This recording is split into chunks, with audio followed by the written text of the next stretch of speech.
La interminable cinta de asfalto se extendía ante mí como un espejo negro que reflejaba las brasas moribundas del atardecer.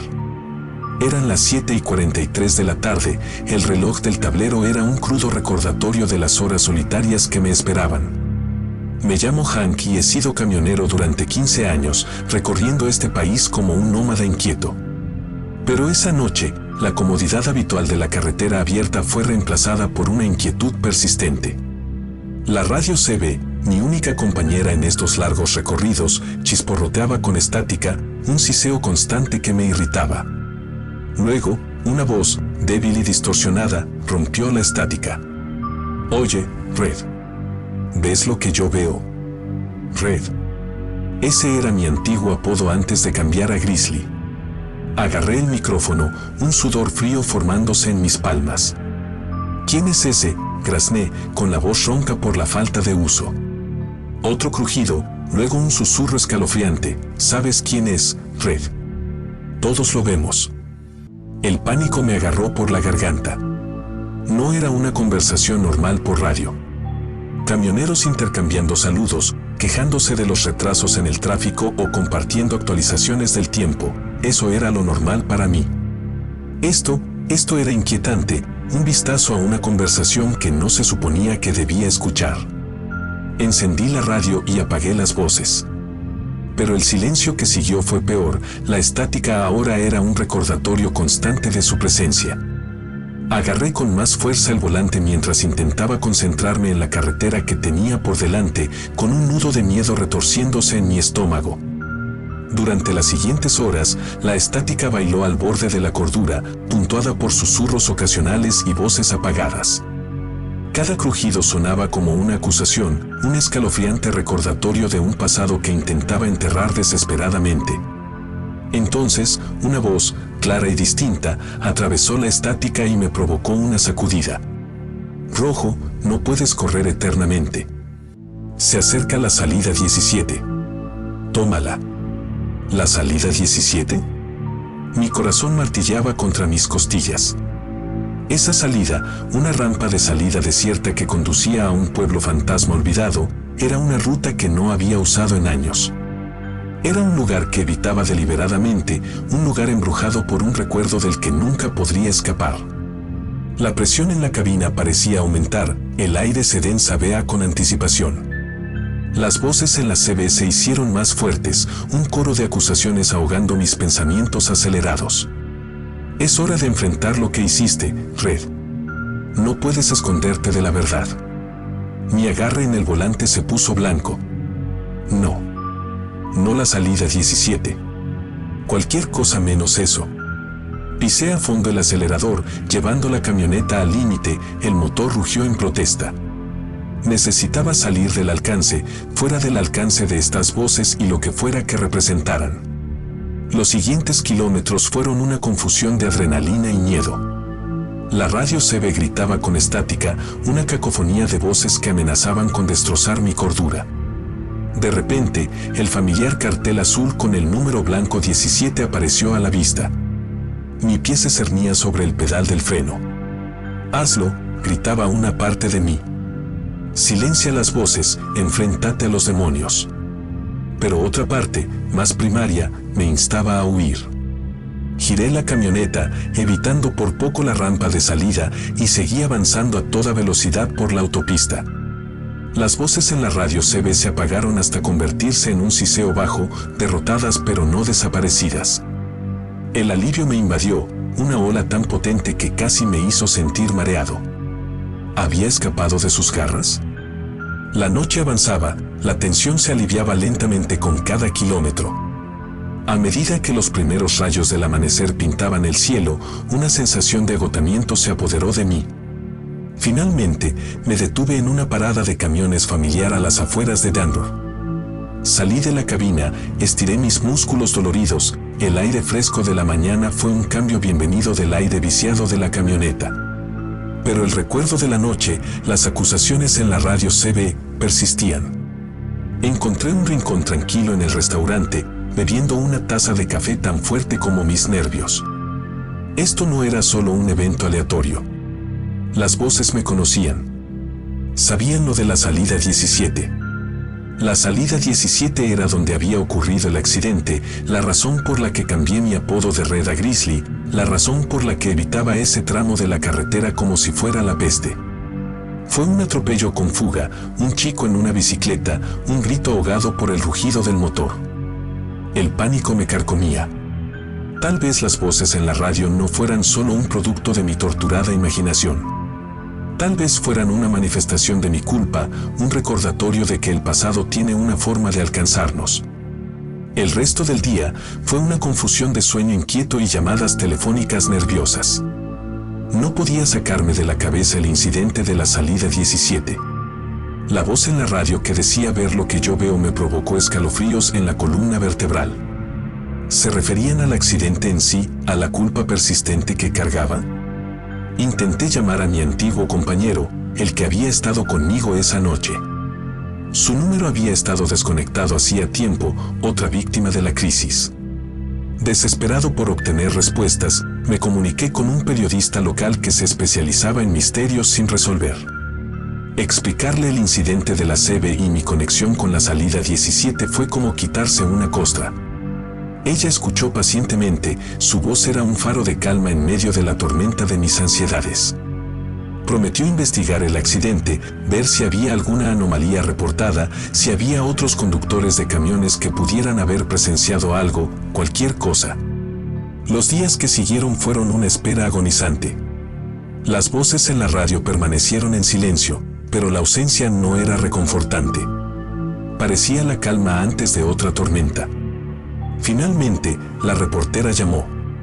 Hank, su voz era cautelosa, hubo un desarrollo interesante. Según el informe del accidente, tu camioneta era la única en la carretera esa noche. Mi respiración se entrecortó. Eso no podía ser correcto. Recordé claramente haber visto otro par de faros en la distancia, un testigo al que ignoré en pánico. Pero el miedo había nublado mi juicio en ese momento. Hay más, continuó la reportera. La familia del chico afirma que vio un segundo vehículo abandonando la escena, una camioneta roja. ¿Roja? Mi vieja camioneta, la que deseché poco después del accidente. Mi corazón martillaba contra mis costillas. ¿Había otro conductor esa noche? ¿Había presenciado a alguien más el accidente y se había quedado callado? La información, aunque incompleta, despertó un destello de esperanza. Tal vez las voces en la radio no fueran una manifestación de mi culpa, sino una súplica desesperada de otro testigo que intentaba comunicarse conmigo. Con renovada determinación, decidí enfrentarme a mi pasado. Reservé una habitación en un motel polvoriento cerca de la salida 17, el mismo pueblo que había pasado años evitando. Las calles desiertas y los edificios desmoronados se sentían pesados por el peso del pasado. Siguiendo un recorte de periódico descolorido, encontré la casa de la familia de la víctima. Una mujer con las mejillas manchadas de lágrimas abrió la puerta. Sus ojos, llenos de toda una vida de dolor, tenían un destello de reconocimiento cuando me presenté. Me invitaron a entrar, ofreciéndome una débil sonrisa y una taza de té tibio. Les conté todo, sobre el accidente, el pánico, la huida.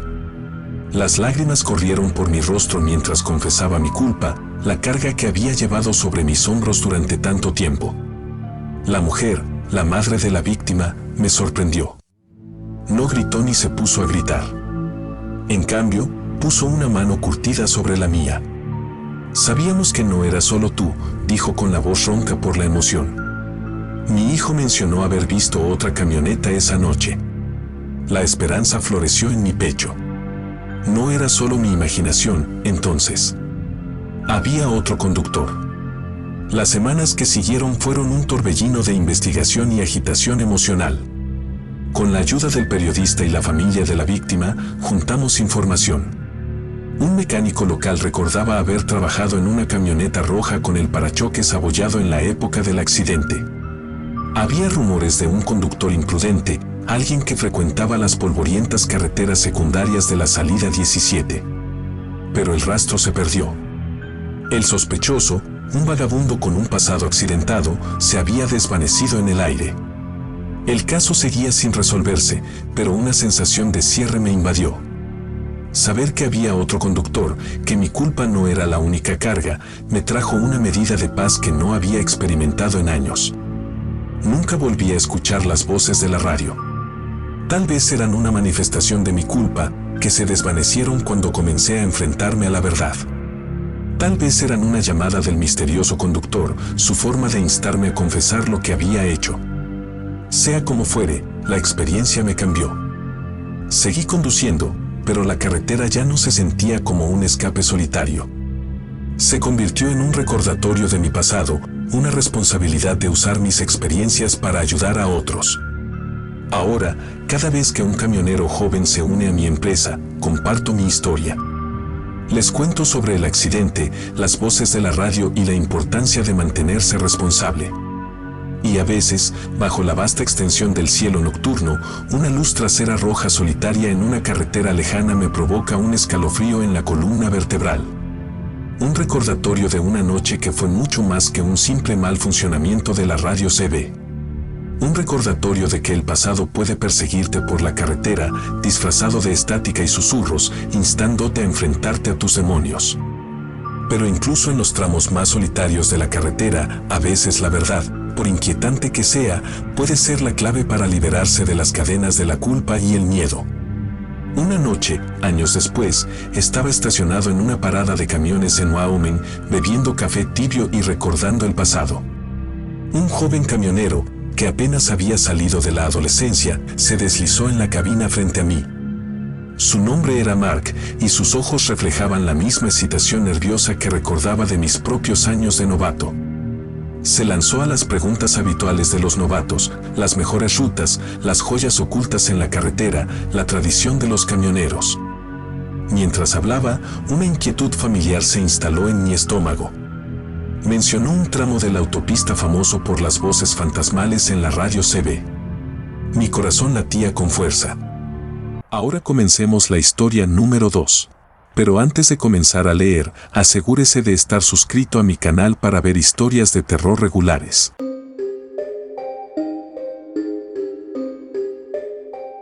Mis faros delanteros atravesaron la negrura del Paso del Muerto, y la radio de madrugada era una cacofonía de acento country y estática. Eran las 3:14 de la mañana, la hora de las brujas, según los cuentos de viejas, e incluso yo, un camionero curtido por años en la carretera, no podía quitarme de encima la sensación inquietante que flotaba en el aire. El Paso del Muerto, un tramo traicionero de la carretera que serpentea a través de los Apalaches, tenía una historia oscura. La leyenda hablaba de Jeremías Crowe, un famoso salteador de caminos que fue ahorcado en un roble nudoso en la cima hace siglos. Dicen que su espíritu vengativo todavía vagaba por estas montañas, una figura espectral con ojos como brasas ardientes, buscando venganza por su muerte prematura. Resoplé. Una historia de fantasmas para asustar a los turistas. Agarré el volante con más fuerza, concentrándome en la sinuosa carretera que tenía por delante. Se acercaba la fecha límite para mi entrega en Baltimore y Dead Man's Pass era la ruta más rápida, a pesar de su reputación de ser espeluznante.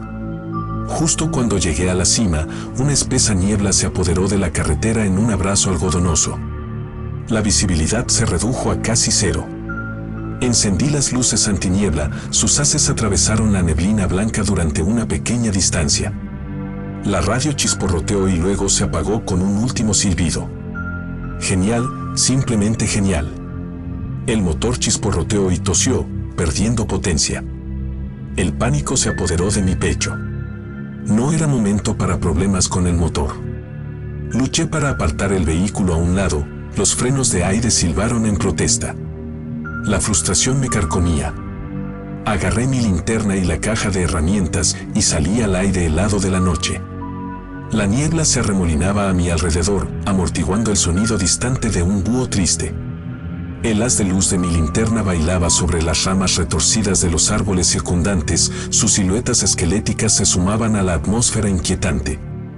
El aire crepitaba con una energía extraña, como si la electricidad estática se acumulara en mi piel. De repente, un fuerte gemido resonó desde el compartimiento del motor. Salté hacia atrás, con el corazón martilleándome contra las costillas. Me dije a mí misma que debía haber sido una correa suelta que se rompió, pero la sensación inquietante no se apaciguaba. Cuando abrí el capó, el haz de luz de la linterna se posó sobre una imagen escalofriante. Las correas del motor estaban destrozadas, colgando flácidas de las poleas. Imposible. Eran nuevas, apenas tenían una semana. Una oleada de náuseas me invadió. No se trataba de una falla mecánica. Era algo más. La niebla se arremolinó de nuevo, adoptando una forma humana inquietante por un momento fugaz. Se me cortó la respiración. ¿Era solo la niebla la que estaba jugando una mala pasada a mi mente privada de sueño? Me froté los ojos, tratando de calmarme. Una risa baja resonó entre los árboles, enviando escalofríos por mi columna vertebral. El sonido era áspero, lleno de malicia. Me di la vuelta, buscando la fuente, pero la niebla lo envolvía todo en una cortina blanca impenetrable. El pánico me agarró por la garganta. Esto no era una broma. La leyenda no podía ser. Otro gemido, esta vez más cercano, resonó detrás de mí. Me giré lentamente, el haz de luz de la linterna aterrizó en una sombra enorme separada de los árboles circundantes. Se movió, fluida y silenciosa, hacia mí. Mi grito murió en mi garganta cuando la sombra se solidificó en una figura. Alta y demacrada, vestida con ropas harapientas, con un sombrero de ala ancha que proyectaba una sombra profunda sobre su rostro. Solo dos brasas ardientes brillaban en la oscuridad donde deberían estar los ojos. «Invadiste un terreno sagrado», dijo la figura con voz áspera, un susurro áspero que parecía vibrar a través de mis huesos. «Yo, solo soy un camionero», tartamudeé, mi voz apenas por encima de un susurro. «Mi camión se averió». «¿Conoces la historia de este lugar?», susurró la figura, su voz mezclada con rabia. «Ya sabes lo que pasó aquí». La leyenda de Jeremías Crowe inundó mi mente. ¿Acaso había enfadado sin saberlo su espíritu vengativo? Los cinturones destrozados, la niebla repentina, la risa escalofriante, todo encajaba a la perfección. «Respeto a los muertos», grazné, intentando sonar sincero. «Solo necesito arreglar mi camioneta y salir de aquí. No pretendo faltarte al respeto». La figura no se movió, sus ojos ardientes clavados en los míos. El aire se volvió espeso y opresivo, el silencio se estiró como una cuerda tensa. Justo cuando pensé que no podía soportarlo más, la figura inclinó la cabeza y un destello de algo parecido a la curiosidad cruzó su rostro. «¿No tienes miedo?», retumbó. El miedo todavía se aferraba a mí como un sudario, pero una chispa obstinada de desafío brilló en mi pecho. «Asustado», admití. «Pero lo que más me preocupa es que este envío llegue a tiempo a Baltimore». «Una mujer», dijo la figura con voz áspera, y las brasas de sus ojos brillaron más. «¿Su vida depende de este envío?». El corazón me dio un vuelco. No era una mentira completa. El envío que llevaba era un órgano vital para una receptora de trasplante, una joven que lo necesitaba desesperadamente. Pero revelar demasiado parecía una apuesta arriesgada. «Tal vez», dije con evasivas. «Solamente intento hacer mi trabajo, eso es todo». El silencio descendió de nuevo, pesado y sofocante. La figura permaneció inmóvil, su mirada implacable. Cada segundo se extendía hasta convertirse en una eternidad. Entonces, un suspiro bajo escapó de sus labios fantasmales. «El paso del muerto exige un peaje», dijo con voz áspera. «Pero, tal vez haya otra manera». Un alivio me invadió con tanta fuerza que casi me debilitó. ¿Otra manera? La figura señaló el imponente roble, cuyas ramas retorcidas arañaban el cielo brumoso. Una ofrenda. Algo de valor. Mi mente corría. Mi billetera no contenía nada más que el surtido habitual de elementos esenciales de un camionero: efectivo, tarjetas de crédito, una fotografía desgastada de mi esposa y mi hija escondida en un rincón. Desechar el dinero no serviría de nada en medio de la nada, y una tarjeta de crédito era inútil para un espíritu vengativo. Mis ojos se posaron en la fotografía. No. Eso no. La única otra cosa de valor que poseía era un reloj de bolsillo de plata, una reliquia familiar transmitida de generación en generación. Tenía un valor sentimental, pero no era algo sin lo que no pudiera vivir. Con mano temblorosa, saqué el reloj, cuya superficie pulida brillaba levemente a la luz de la luna. «Esto», dije, ofreciéndoselo a la figura. «¿Es suficiente?». La figura extendió una mano esquelética, su tacto sorprendentemente frío y ligero. Tomó el reloj, las brasas en sus ojos parecieron atenuarse ligeramente. «Una elección interesante», dijo con voz áspera. «El tiempo es precioso para los vivos y los muertos». Siguió un silencio tenso. Luego, la figura se dio la vuelta y comenzó a alejarse, su forma se disolvió en la niebla arremolinada. Mi corazón latía a un ritmo frenético contra mis costillas. ¿Se había acabado? ¿Había apaciguado el espíritu de Jeremías Croe? Un gruñido gutural resonó por las montañas, un sonido mucho más primario que la voz de la figura. Una nueva ola de miedo me invadió. ¿Había enfadado a algo más? Entonces, de las profundidades de la niebla, emergieron un par de ojos rojos brillantes, mucho más brillantes y cercanos que las brasas de la figura. El gruñido se intensificó, un sonido bajo y amenazador que vibró a través de la tierra. Puede que Croe esté apaciguado, si sea una nueva voz, más fría y más depredadora que la de la figura. Pero yo no. El pánico me agarró por la garganta. Otra entidad, hambrienta y hostil, acechaba entre la niebla. La figura fantasmal de Jeremías Croe, cualesquiera que fueran sus intenciones, había sido un faro de luz en comparación con este nuevo horror. «¿Quién eres?», grité, mi voz apenas por encima de un gemido. «Un guardián», siseó la voz. «Y has perturbado el equilibrio». Los ojos rojos se acercaron, la criatura oculta dentro de la niebla se reveló pieza por pieza, una forma sombría con miembros alargados y colmillos que brillaban a la luz de la luna. El terror me ahogó, robándome el aliento y la razón. De repente, un destello brillante iluminó el claro. Un coche, con los faros delanteros atravesando la niebla, dobló la curva. La criatura retrocedió y su gruñido gutural se convirtió en un chillido agudo. Volvió a fundirse en la niebla y los ojos rojos se desvanecieron en la neblina blanca. El coche se detuvo con un chirrido al lado de mi vehículo y los faros delanteros disiparon las sombras. «¿Qué demonios?», jadeó una mujer joven. «¿Estás bien?», balbuceé, incapaz de formar palabras. La mujer, con el rostro marcado por la preocupación, salió del coche. La siguió un hombre corpulento, ambos vestidos con uniformes de guardabosques. Me inundó un alivio cálido y abrumador. Humanidad. Un salvavidas arrojado en medio de mi aterrador encuentro. Les expliqué todo, la figura fantasmal, el camión averiado, la criatura monstruosa en la niebla. Escucharon pacientemente, con el escepticismo grabado en sus rostros. Por supuesto, no me creerían. ¿Quién lo haría?